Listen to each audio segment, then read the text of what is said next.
श्री धावेकर कला महाविद्यालय खडकी अकोला तसेच समाजशास्त्र विभाग यांच्या अंतर्गत आज आपण आदिवासी सामाजिक जीवन या विषयावर चर्चा करणार आहोत, ज्यामध्ये आपण आदिवासींच्या सामाजिक जीवनाचा एक अविभाज्य अंग असलेल्या विवाह संस्थेचे विश्लेषण पाहणार आहोत। सर्वप्रथम मी प्राध्यापक अमरीश गावंडे, प्रमुख समाजशास्त्र विभाग, श्री धावेकर कला महाविद्यालय खडकी अकोला, आपले सर्वांचे या चर्चेमध्ये स्वागत करतो आणि आपण उपस्थित झालात त्याबद्दल आपले सर्वांचे आभार व्यक्त करतो।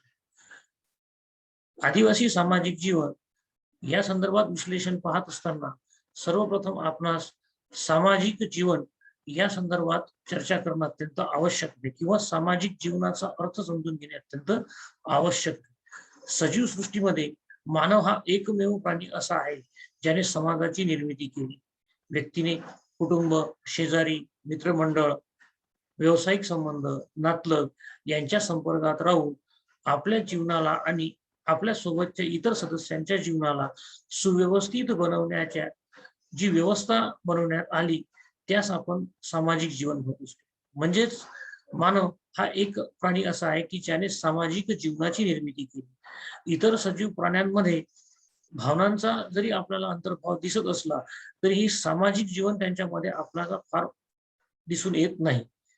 सजीव हा त्याच्या नैसर्गिक जीवनाप्रमाणे ज्या भावनिक घटक त्याच्यामध्ये आहेत त्या घटकांना अनुसरून आपली भावनिकता व्यक्त करत असतो, परंतु सामाजिक संबंधाची निर्मिती करून सामाजिक जीवनामध्ये अतिशय चांगल्या पद्धतीनं जीवन व्यतीत करण्याची जी प्रक्रिया आहे ती इतर सजीव प्राण्यांमध्ये आपल्याला दिसत नाही। सामाजिक जीवनामध्ये सामाजिक संबंधाला अत्यंत महत्व आहे। याचं कारण आहे की सामाजिक संबंध जे आहेत तेच सामाजिक जीवनाचा आधार आहे। कारण व्यक्तीमध्ये दोन प्रकारे आपण पाहतो, स्त्री आणि पुरुष, परंतु सामाजिक जीवनामध्ये जी सामाजिक संबंधाची निर्मिती होते त्यामध्ये आपल्याला दिसून येते आई वडील, भाऊ बहीण, मित्र मित्र, मालक नोकर अशा सामाजिक संबंधातून सामाजिक जीवनाची निर्मिती होत असते, सामाजिक जीवन निर्माण होत असते। आणि या सामाजिक संबंधाच्या आधारावर व्यक्तीला अनेक प्रकारचे अधिकार प्राप्त होतात, व्यक्तीला अनेक प्रकारची कर्तव्ये देखील पार पाडावी लागतात। म्हणून सामाजिक संबंधांना सामाजिक जीवनामध्ये अत्यंत महत्व आहे। सामाजिक जीवनाचा एक महत्वाचा भाग म्हणून विभिन्न सामाजिक संस्थांचाही उल्लेख केला जातो। अभ्यासकांनी जेव्हा या सामाजिक जीवनाचा सखोल अभ्यास केला तेव्हा त्यांनी स्पष्टपणे नमूद केलं की सामाजिक संस्था ह्या सामाजिक जीवनाचा अविभाज्य भाग आहे। आदिवासी समुदायामध्ये देखील अशा अनेक संस्थांची निर्मिती झाली की ज्यामध्ये सामाजिक जीवनाला आधारभूत असणारे तत्व निर्माण करण्यात आले। समाजाच्या पायाभूत संस्था ज्या आहेत त्या संस्था सामाजिक जीवनाची एक सुव्यवस्थित प्रणाली निर्माण करण्याकरता सदैव सहकार्य आणि प्रोत्साहन देत असतात। म्हणून या पायाभूत संस्थांना अतिशय महत्व असल्याचं दिसते। समाजाच्या निर्मितीपासून समाजाच्या विभिन्न गरजांना समाजमान्य मार्गाने नैतिक दृष्टिकोनातून जेव्हा स्वीकारल्या जाते व त्यासाठी एक विशिष्ट प्रकारची व्यवस्था, एक प्रक्रिया कार्य करते, तेव्हा त्या सगळ्या प्रक्रियेला म्हटले जाते सामाजिक जीवन। आणि या सामाजिक जीवनामध्ये सामाजिक संस्था आहेत, या सामाजिक संस्था अत्यंत महत्वाची भूमिका वठवत असतात। समाजात आढळणाऱ्या समाज, समुदाय, समूह, संस्था, संघटन, संरचना, सामाजिकरण, सामाजिक नियंत्रण, सामाजिक परिवर्तन या सर्वांचा समावेश सामाजिक जीवनामध्ये होतो। म्हणून व्यक्तीच्या सामाजिक जीवनाला अत्यंत महत्व आहे, कारण सामाजिक जीवनाच्या आधारावरच व्यक्ती आपल्याही गरजा पूर्ण करत असतो आणि आपल्या गरजा पूर्ण करत असताना इतरांच्या गरजा पूर्ण करण्यासाठी देखील तो सहकार्य करत असतो, मदत करत असतो। अशाच काही संस्था ज्या आहेत त्या संस्थांचा सामाजिक जीवनामधील महत्वपूर्ण भाग असणाऱ्या सामाजिक संस्थांचा विचार आपण या सत्रामध्ये करणार आहोत। सर्वप्रथम आपण सामाजिक जीवनाचा महत्वाचा भाग असणाऱ्या विवाह संस्थेचा अर्थ पाहू आणि विवाह संस्थेबद्दल चर्चा करू। व्यक्ती हा एक सामाजिक प्राणी आहे। व्यक्तीच्या जशा काही नैसर्गिक गरजा आहेत तशाच काही सामाजिक गरजा देखील आहेत। नैसर्गिकरित्या एक प्राणी म्हणून व्यक्तीला निसर्गात काही गरजा प्राप्त झालेल्या आहेत, गरजा आहेत, त्या गरजांची पूर्तता करणं व्यक्तीला अत्यंत महत्वाचं आणि आवश्यक असते. नैसर्गिक गरजांमध्ये आपण पाहतो भूक, तहान, निद्रा आणि काम या 4 गरजांचा समावेश होतो. भूक प्रत्येक सजीवाला लागते, म्हणून ती व्यक्तीला, मानवाला देखील लागते. कारण भूक ही नैसर्गिक गरज आहे. खाण्याचं प्रमाण, खाण्याच्या पद्धती आणि खाण्याच्या व्यवस्था यामध्ये जरी परिवर्तन असलं तरीही भूक ही प्रत्येक सजीवाला आहे, म्हणून तिचा समावेश नैसर्गिक गरजांमध्ये केला जातो. तहान ही देखील नैसर्गिक गरज आहे. प्रत्येक सजीवाला तहान लागते, प्रत्येक सजीवाला पाण्याची आवश्यकता असते. काही सजीव खूप काळापर्यंत बिना पाण्याचे राहू शकतात, पण पूर्ण जीवन ते बिना पाण्याचे राहू शकत नाही. तसेच काही सजीव असे आहेत की जे बिना पाण्याशिवाय 1 मिनिटही राहू शकत नाही. म्हणून तहान ही एक नैसर्गिक गरज आहे आणि व्यक्तीला, मानवालाही ही गरज पूर्ण करावी लागते. आणखीन एक नैसर्गिक गरज उल्लेख केला आहे विचारवंतांनी, त्यामध्ये आहे निद्रा. सजीव प्राण्यामध्ये ही जी आहे ही नैसर्गिक गरज आहे. झोप घेण्याची पद्धत, झोप घेण्याच्या वेळा आणि झोप घेण्याचं प्रमाण यामध्ये तफावत जरी असली तरी प्रत्येक सजीव कधी ना कधी आपल्याला निद्रा अवस्थेत असल्याचं दिसून येईल.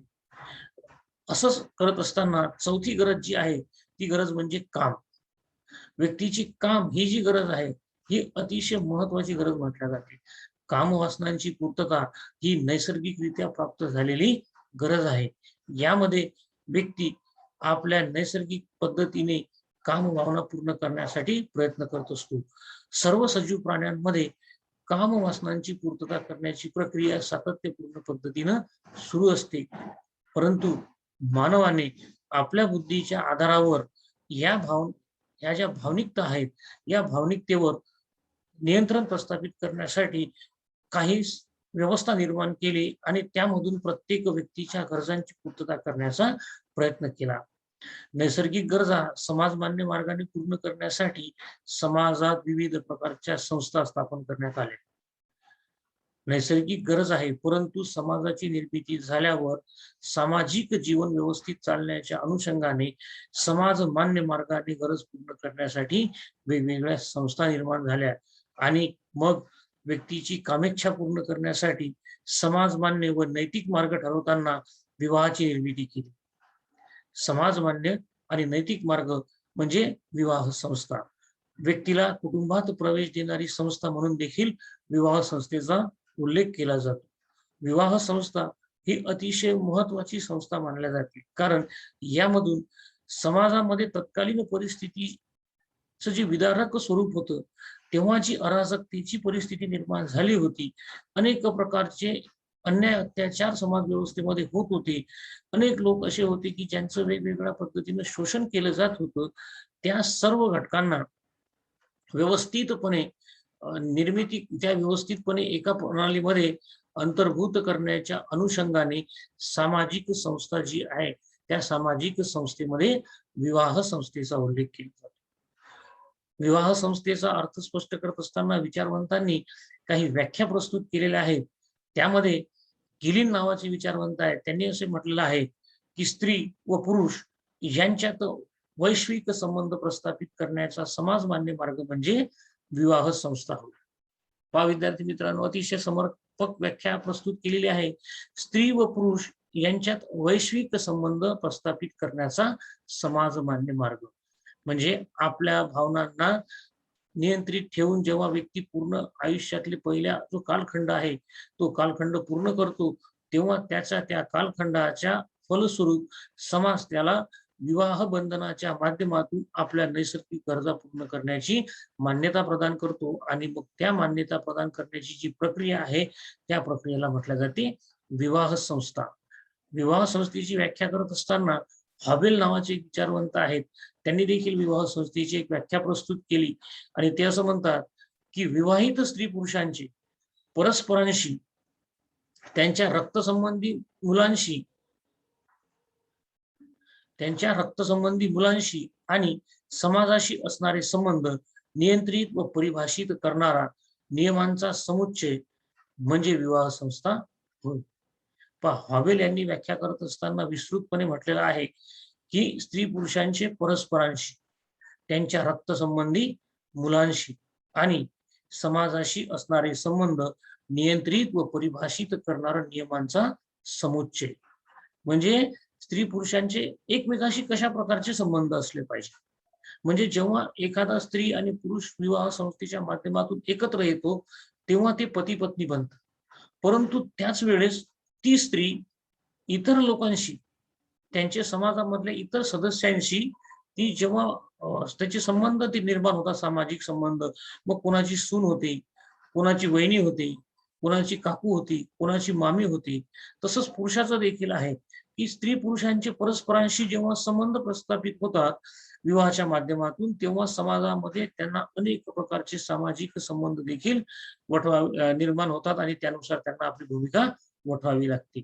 मग त्यांचे जे रक्तसंबंधी मुलं असतील, या विवाहाच्या माध्यमातून एकत्रित आलेल्या स्त्री पुरुषांच्या माध्यमातून निर्माण झालेली संतती जी आहे, त्या संतती सोबत त्यांचे कशा प्रकारचे संबंध असावे, त्यांचे समाजातल्या इतर सदस्यांबरोबर कशा प्रकारचे संबंध असावे आणि ते कशा प्रकारे वर्तन करू शकतात, याचं नियंत्रण आणि याची परिभाषा करणारा जो नियमांचा समुच्चय आहे, हे सगळं परिभाषित करणे आणि परिभाषित करण्यासाठीचे नियम बनवलेले आहेत. अलिखित नियम असल्यामुळे आपण त्याला मूल्य, प्रमाणके, प्रथा, परंपरा, लोकरूढी, लोकाचार, संस्कृती अशा विभिन्न प्रकारे आपण विवाह संस्थेमध्ये हे नियम असल्याचं आपल्याला आढळून येते आणि या सर्व नियमांचा समुच्चय म्हणजे विवाह संस्था होय. पहा, हॉवेल आणि गिलिन यांची व्याख्या आपण पाहिल्या. या सत्रामध्ये वेळेचं बंधन असल्या कारणाने आपण अनेक विचारवंतांनी केलेल्या व्याख्यांचा परामर्श इथं घेणे शक्य नाही. परंतु सर्व विचारवंतांनी जेव्हा व्याख्या व्यक्त केल्या तेव्हा त्यांनी एकच म्हटलं की स्त्री पुरुषांच्या अशा संबंधांना मान्यता प्रदान करणे की ज्या संबंधातून नियंत्रित व एक आदर्श संबंध स्त्री पुरुषांमध्ये निर्माण होतील आणि ज्याचा उद्देश केवळ नैसर्गिक गरजच पूर्ण करणे नाही किंवा व्यक्तीच्या काम वासनांची पूर्तताच करणे राहणार नाही, तर त्या प्रक्रियेच्या माध्यमातून व्यक्तीला काही कर्तव्य आणि काही अधिकार प्राप्त होतील व समाजाला आदर्श असे एक स्त्री पुरुषांचा समूह, ज्याला आपण कुटुंबामध्ये परिभाषित करतो, असा एक समूह निर्माण होईल की जो या सामाजिक व्यवस्थेतल्या प्रत्येक व्यक्तीवर नियंत्रण प्रस्थापित करण्यासाठी अत्यंत उपयोगी पडेल. अशा सामाजिक प्रक्रियेला, अशा सामाजिक व्यवस्थेमधील एक जी प्रक्रिया आहे त्या प्रक्रियेला विवाह संस्था म्हटल्या जाते. असं विचारवंतांनी केलेल्या वेगवेगळे विचारवंत आहेत, ज्यामध्ये इरावती कर्वे आहेत, मॅकॅव्हर पेज आहेत, बोगार्डस आहेत, लेस्टन वार्ड आहेत की ज्यांनी विवाह संस्थेसंदर्भातल्या व्याख्या प्रस्तुत केलेल्या आहेत. त्यांच्या व्याख्याचा परामर्श हाच आहे की समाजमान्य मार्गाने स्त्री पुरुषांनी एकत्र यावं, समाजमान्य मार्गाने त्यांनी आपल्या नैसर्गिक गरजा पूर्ण कराव्या आणि हे करत असताना निर्माण झालेल्या संततीचं संगोपन, त्या संदर्भात असणारी कर्तव्य पूर्ण करावी व समाजाने विवाहाच्या माध्यमातून जे नियम घालून दिलेले आहेत त्या नियमांचं पालन करून प्रत्येक समाजातल्या सदस्यांशी सामाजिक संबंध नियंत्रित करावे, निर्माण करावे आणि एका चांगल्या समाजामध्ये अंतर्भूत होण्यासाठी विवाह संस्थेच्या माध्यमातून एकत्र यावे. या सर्व प्रक्रियेला आपण विवाह संस्था म्हणतो. स्त्री व पुरुषांमधील लैंगिक संबंधांना नैतिक व समाज मान्यता प्रदान करणारा लिखित व अलिखित नियमांचा समुच्चय म्हणजे विवाह संस्था आहे, असं विचारवंतांनी म्हटलेलं आहे. यानंतर विवाहाची काही वैशिष्ट्ये आहेत. जेव्हा आपण विवाहाच्या व्याख्या पाहतो तेव्हा विवाहाची काही वैशिष्ट्ये देखील आपल्याला दिसून येतात. यामध्ये सर्वप्रथम आहे सार्वत्रिकता. सार्वत्रिकता याचा अर्थ काय की या पृथ्वीच्या पाठीवर, पृथ्वी तलावर ज्या ज्या ठिकाणी समाजाचे अस्तित्व आहे, ज्या ज्या ठिकाणी समाज अस्तित्वात आहे त्या त्या ठिकाणी विवाह संस्था अस्तित्वात आहे. आदिवासी, ग्रामीण, शहरी, पाश्चिमात्य, सुशिक्षित, प्रगत, धर्माच्या आधारावर जर विचार केला तर हिंदू, मुस्लिम, ख्रिश्चन, जैन, शीख, देशाच्या आधारावर केला तर आपण पश्चिम म्हणजे उत्तरेकडचे देश असो की दक्षिणेकडचे देश असो, पूर्वेकडचे देश असो की पश्चिमेकडचे देश, कोणताही समाज असो, कोणताही समूह अस्तित्वात असो, त्या समूहामध्ये विवाह संस्था ही अस्तित्वात असल्याचं दिसते. विवाह करण्याच्या पद्धती, विवाह करण्याचे मार्ग वेगवेगळ्या प्रकारचे असतील, परंतु विवाह संस्था अस्तित्वात आहे. यानंतर लैंगिक संबंधाचे नियंत्रण. विवाह संस्था ही अशी एक प्रक्रिया आहे की ज्या प्रक्रियेमध्ये नैसर्गिक जे व्यक्तीच्या गरजा आहेत, नैसर्गिक पद्धतीने जो व्यक्ती सामाजिक संबंधाची, लैंगिक संबंधाची निर्मिती करत होता, त्या लैंगिक संबंधांना नियंत्रित करण्याचे काम विवाह संस्थेच्या माध्यमातून केल्या जाते. विवाह संस्था हे व्यक्तीच्या लैंगिक संबंधाला नियंत्रित करणारी संस्था आहे. यानंतर आहे विवाहाचा उद्देश. विवाहाचा उद्देश म्हणजे विवाहाचे अनेक उद्देश आहेत, ज्यामध्ये व्यक्तीच्या कामभावनांची पूर्तता करणे, व्यक्तीच्या लैंगिक संबंधावर नियंत्रण प्रस्थापित करणे, त्याचबरोबर विवाहाच्या माध्यमातून एकत्रित येणाऱ्या स्त्री पुरुषांना अधिकार आणि कर्तव्य प्रदान करणे, विवाहाच्या माध्यमातून कुटुंबाची निर्मिती झाल्यावर कुटुंबाच्या पूर्ण उदरनिर्वाहाची आणि कुटुंबाची व्यवस्था करण्याची जबाबदारी त्या लोकांना देणे, समाजामध्ये समाजमान्य मार्गाने आपल्या गरजा पूर्ण करून नियंत्रित व नियमित असं जीवन जगणे, या सर्व उद्देशांच्या आधारावर विवाह संस्थेची निर्मिती झालेली आहे. विवाहाची कार्यपद्धती अथवा रचना. विवाहाची जी कार्यपद्धती आहे ती देखील वेगवेगळ्या प्रकारची असल्याचं दिसते. विवाहाचे कार्य जे आहेत ते कार्य आपल्याला दिसून येतात, ज्यामध्ये व्यक्ती वर्तनावर नियंत्रण प्रस्थापित करणे, स्त्री पुरुषांपासून निर्माण झालेल्या संततीबद्दल काही अधिकार आणि काही कर्तव्य प्रदान करणे, स्त्री पुरुषांना एका सामाजिक उत्तरदायित्वाची पूर्तता करण्यासाठी प्रेरित करणे, अशा प्रकारची जी कार्यपद्धती आहे, म्हणजे स्त्री पुरुष, पती पत्नी, आई वडील, भाऊ बहीण या सर्व नातेसंबंधांना एक व्यवस्थित प्रणालीमध्ये निर्माण करण्याची जी पद्धत आहे त्याला आपण विवाह संस्था म्हणतो. विवाहाची काही प्रतीके आहेत. प्रत्येक धर्माच्या माध्यमातून, प्रत्येक समाजाच्या माध्यमातून विवाह करण्याच्या वेगवेगळ्या प्रकारच्या प्रक्रिया आहेत, वेगवेगळ्या विधी आहेत. म्हणून विवाहाची काही प्रतीके जी आहेत ती आपल्याला दिसतात. जसं मंगळसूत्र असेल, नंतर कुंकू असेल लावणार, किंवा ख्रिश्चन धर्मामध्ये आपण पाहतो की अंगठी घालून विवाह केला जातो, शुद्ध पांढऱ्या कपड्यांमध्ये जाऊन विवाह केला जातो. मुस्लिम धर्मामध्ये आपण जर विचार केला तर विवाहित स्त्री बुरखा परिधान करतात. म्हणजे या सगळ्या विवाहांच्या प्रतीकांच्या आधारावर मंगलाष्टक असतील, हार असतील, किंवा पाहुण्यांचं एकत्रीकरण येऊन त्यांना मंगल कार्यालयाच्या माध्यमातून किंवा समारंभाच्या माध्यमातून स्त्री पुरुषांना विवाह बंधनात बांधण्याची प्रक्रिया असेल, अशा वेगवेगळ्या प्रतीकांच्या माध्यमातून विवाह संस्था अतिशय प्रभावीपणे आपल्या अस्तित्व आणि आपले जे महत्व आहे ते टिकून आहे. नंतर आहे समाज मान्यता. विवाह संस्थेचं आणखीन एक महत्वाचं वैशिष्ट्य म्हणजे विवाह संस्थेला समाजाची मान्यता आहे. समाज कोणताही असो, समाज कशाही परिस्थितीत राहणारा असो, त्या समाजामध्ये ज्या विवाहाच्या पद्धती आहेत त्या पद्धतीने जर स्त्री पुरुष एकत्र येत असतील तर त्याला समाज मान्यता देतो. ख्रिश्चन धर्मामध्ये आपण पाहतो अंगठी परिधान करून विवाह केला जातो. हिंदू धर्मामध्ये मंगलाष्टकांच्या माध्यमातून विवाह मान्य केला जातो. नंतर मुस्लिम धर्मामध्ये त्यांची जी पद्धत आहे त्या आधारावर मान्यता दिली जाते. समाज मान्याचे मार्ग आहेत. मग आदर्श विवाह असतील, रजिस्टर मॅरेज असतील, किंवा सामूहिक विवाह असतील, सामुदायिक विवाह असतील, कोणत्याही समाजमान्य मार्गाने विवाह पद्धतीतून एकत्रित आलेल्या स्त्री पुरुषांना समाज मान्यता देतो. म्हणून समाज मान्यता हे विवाह संस्थेचं अत्यंत महत्वाचं वैशिष्ट्य मानले जाते. पती पत्नी नातेसंबंधातील वैशिष्ट्यपूर्ण गुण. विवाह संस्थेचं हे एक वैशिष्ट्य आहे की यामध्ये जे पती पत्नी आहेत यांच्या नातेसंबंधातील गुण जे आहेत, म्हणजे जेव्हा एक पती आणि पत्नी दोघ जण एका विवाहाच्या माध्यमातून एकत्र बांधले जातात तेव्हा त्यांच्या सोबतच त्यांचे सर्व नातेवाईक वेगवेगळ्या नातेसंबंधाच्या आधारावर वैशिष्ट्य पद्धतीनं एकत्र बांधले जातात. त्यांचे वेगवेगळ्या प्रकारचे नातेसंबंध निर्माण होतात. मंगलाष्टकाची प्रक्रिया पूर्ण झाल्याबरोबर एक स्त्री, पत्नी, सून, वहिनी, काकू, मामी, मावशी अशा वेगवेगळ्या भूमिकेमध्ये, वेगवेगळ्या नातेसंबंधामध्ये गुंफली जाते आणि त्यानुसार तिच्याशी संबंध निर्माण केले जातात. तिला मान मर्यादा आणि कर्तव्य प्राप्त होतात. यानंतर विवाहाच्या उत्पत्तीचे काही सिद्धांत आहेत, त्यामधील आपण काही सिद्धांताचं विश्लेषण पाहूया. सर्वप्रथम लैंगिक संबंधाचा साम्यवादी सिद्धांत. मॉर्गन नावाचे विचारवंत आहेत, त्यांनी हा सिद्धांत प्रस्थापित केलेला आहे. त्यांनी असं म्हटलेलं आहे की लैंगिक स्वैराचारी अवस्था निघून गेली आणि समूह विवाहाची किंवा संघ विवाहाची प्रथा अस्तित्वात आली. म्हणजे विवाह संस्था अस्तित्वात येण्याच्या आधी लैंगिक स्वैराचारी अवस्था होती, ज्याच्यामध्ये क्षमता असेल तो आपल्या गरजा पूर्ण करत होता, तो जोर जबरदस्तीने किंवा आपल्या बळाच्या आधारावर गरजा पूर्ण करत असे आणि त्या गरजा पूर्ण करत असताना इतरांचं शोषण होते का याचाही विचार तो करत नव्हता. तसंच विवाह या स्वैराचारी अवस्थेतून निघून जेव्हा सर्वप्रथम विवाह संस्था अस्तित्वात आली, मॉर्गन असं म्हणतात की तेव्हा समूह विवाह किंवा संघ विवाहाची प्रथा अस्तित्वात आली. कारण काय, तर तेव्हा बुद्धीचा विकास जितका लोकांचा झाला त्या पद्धतीने त्यांनी स्त्रियांचा एक समूह पुरुषांच्या दुसऱ्या समूहाशी विवाह करणार आणि एकत्रितपणे राहणार.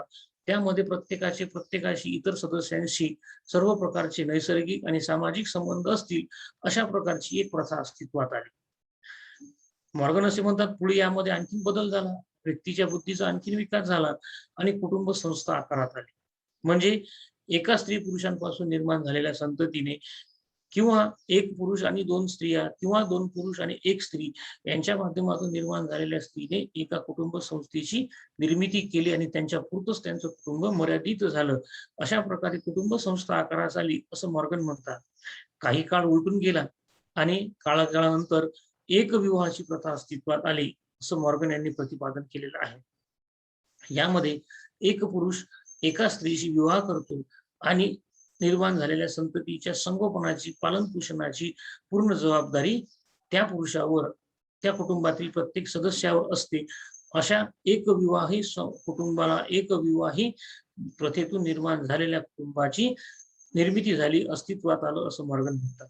मॉर्गनच्या या सिद्धांताला उत्क्रांतीवादी सिद्धांत देखील म्हटले जाते.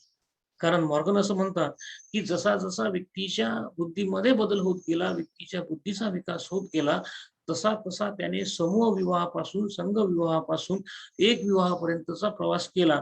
म्हणून या सिद्धांताला उत्क्रांतीवादी सिद्धांत देखील म्हटले जाते. काही काळानंतर जेव्हा याच्यामध्ये एक विवाहाची पद्धत अस्तित्वात आली, तेव्हा असे लक्षात आलं की एक विवाहाची पद्धत ही अतिशय महत्वाची पद्धत असल्याचं आज आपल्या निदर्शनास येते. बॅचोफोन नावाचे विचारवंत आहेत, त्यांनी मॉर्गन यांच्या या सिद्धांताचं पूर्णपणे समर्थन केलेलं आपल्याला दिसून येते. दुसरा जो सिद्धांत आहे विवाहाच्या उत्पत्तीचा, त्याच्यामध्ये दिलेला आहे वेस्टर्न मार्क यांचा एक विवाह सिद्धांत.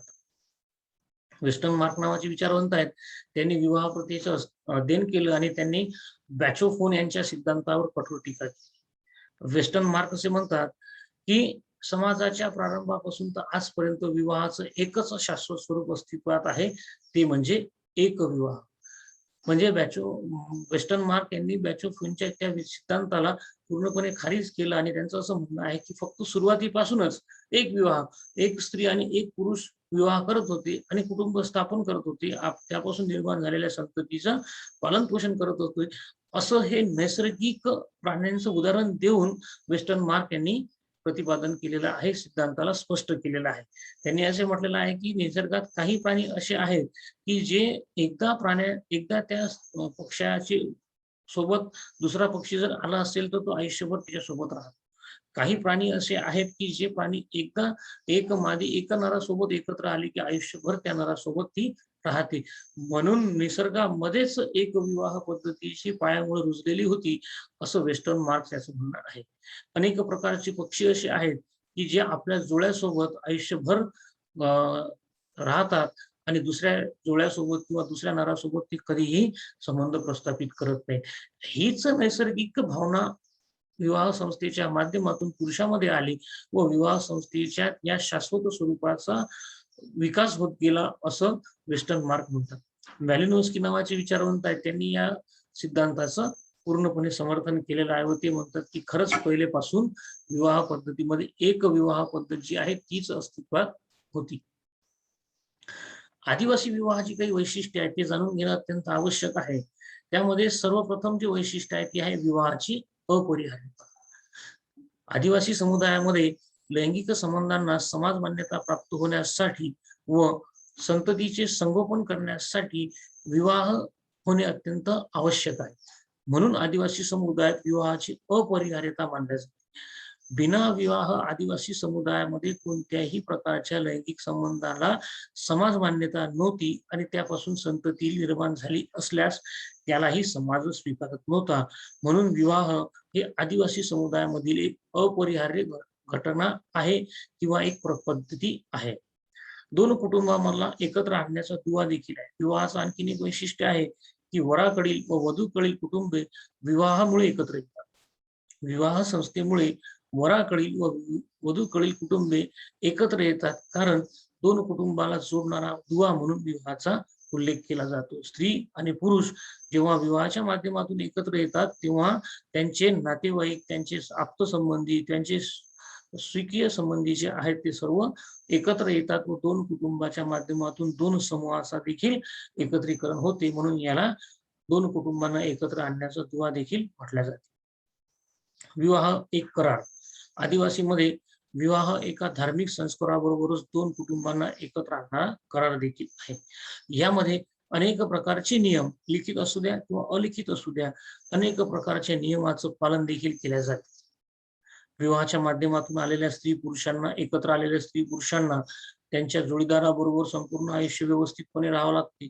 विभक्त होण्याचं असेल तर समाजाने निर्धारित केलेल्या मार्गानेच ती घटस्फोट घेऊ शकतात. त्यांच्यापासून निर्माण झालेल्या संततीला समाजामध्ये जी मान्यता आहे त्या मान्यतेनुसारच त्यांना कर्तव्य पूर्ण करावी लागतात.